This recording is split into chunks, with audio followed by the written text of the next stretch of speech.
तो भारत बनाम न्यूजीलैंड का ये बड़ा मुकाबला सिर्फ एक मैच नहीं है।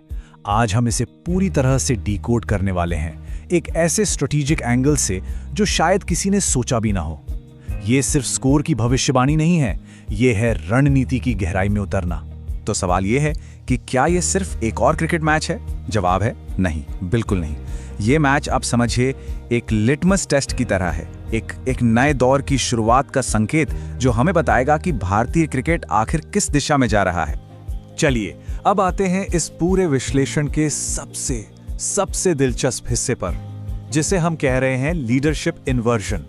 सोचिए जरा, ये एक बहुत ही अनोखा रणनीतिक दाव है। एक जूनियर खिलाड़ी शुभमन गिल कप्तानी कर रहा है और टीम में कौन है? रोहित शर्मा और विराट कोहली जैसे दिग्गज। ये क्रिकेट में एक नए पावर डायनेमिक का, एक नए समीकरण का टेस्ट। तो चलिए सबसे पहले बात करते हैं पहले सेक्शन की, एक नया रणनीतिक दौर।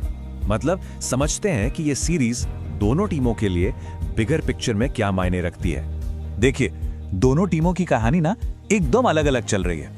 एक तरफ है टीम इंडिया, जहां गिल युग की शुरुआत हो रही है, वर्ल्ड कप 2027 की तैयारी चल रही है, एक नई कोर टीम बनाई जा रही है, इसीलिए तो बुमराह और पांड्या जैसे बड़े खिलाड़ियों को रेस्ट दिया गया है। और दूसरी तरफ है न्यूजीलैंड, जो फ्रीलांसर वाली प्रॉब्लम से जूझ रही है।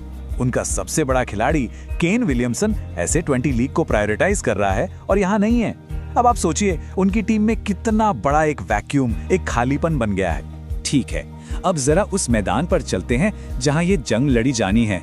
हमारा दूसरा सेक्शन, कोटाम्बी वडोदरा का नया नवेला स्टेडियम।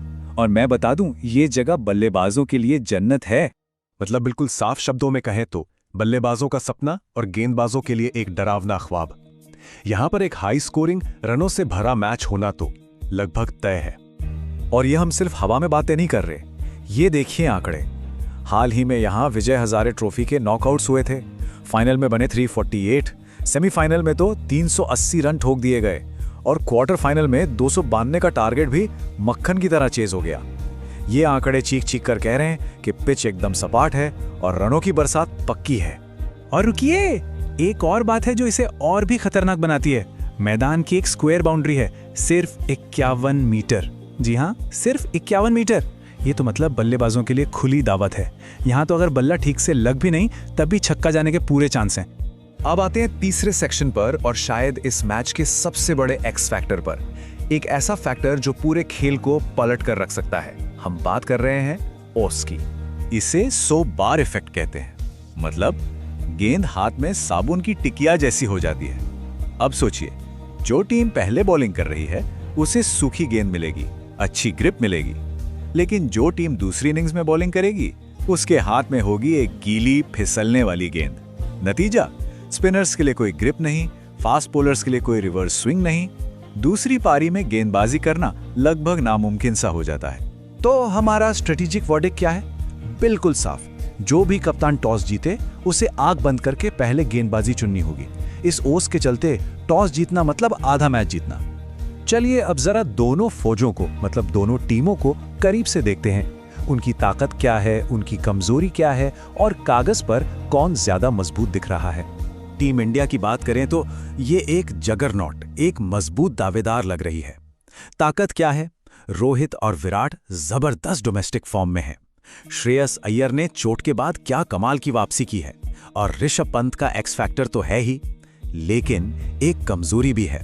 हमारे दो सबसे अहम गेंदबाज जसप्रीत बुमराह और हार्दिक पांड्या इस मैच में नहीं हैं। इसका मतलब है कि सारा दबाव मोहम्मद सिराज के कंधों पर होगा।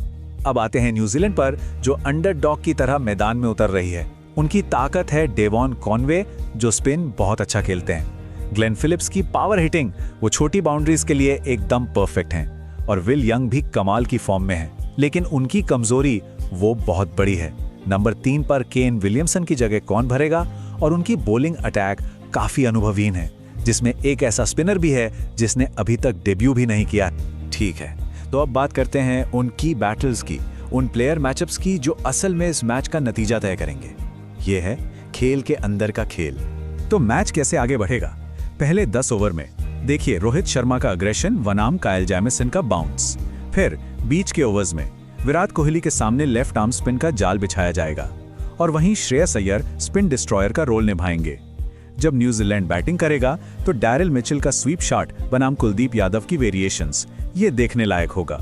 और आखिर के ओवर्स में 41 से 50 के बीच ग्लेन फिलिप्स की पावर हिटिंग गेम चेंजर हो सकती है। तो इन सब बातों को, सारे आंकड़ों को मिलाकर अब आते हैं उस सवाल पर जिसका सबको इंतजार है। हमारी स्टैटिस्टिकल प्रेडिक्शन क्या कहती है? कौन जीत रहा है ये मैच? देखिए, हमारा विन प्रोबेबिलिटी मॉडल, जिसमें हमने घरेलू मैदान, बैटिंग की गहराई और हालिया फॉर्म सब कुछ डाला है, वो साफ साफ भारत को फेवर कर रहा है। जीतने की संभावना भारत 70% और न्यूजीलैंड 30%। तो ये मैच दो तरीकों से आगे बढ़ सकता है। सिनेरियो ए, इंडिया पहले बैटिंग करे, 340 से ऊपर का स्कोर खड़ा करे और न्यूजीलैंड उस प्रेशर में बिखर जाए। या फिर सिनेरियो बी, न्यूजीलैंड पहले बैटिंग करे, 300 के आसपास बनाए और इंडिया ड्यू की मदद से उस टारगेट को आराम से चेस कर ले। लेकिन क्रिकेट में हमेशा एक लेकिन होता है। क्या होगा अगर एक ब्लैक स्वॉन इवेंट हो जाए, मतलब कुछ ऐसा जिसकी किसी ने उम्मीद न की हो। सोचिए, अगर न्यूजीलैंड के गेंदबाजों ने पावर प्ले में ही इंडिया के टॉप ऑर्डर को उड़ा दिया तो? ये वो एक सवाल है जो इस मैच को और भी ज्यादा रोमांचक बना देता है, और इसका जवाब हमें सिर्फ मैदान पर ही मिलेगा।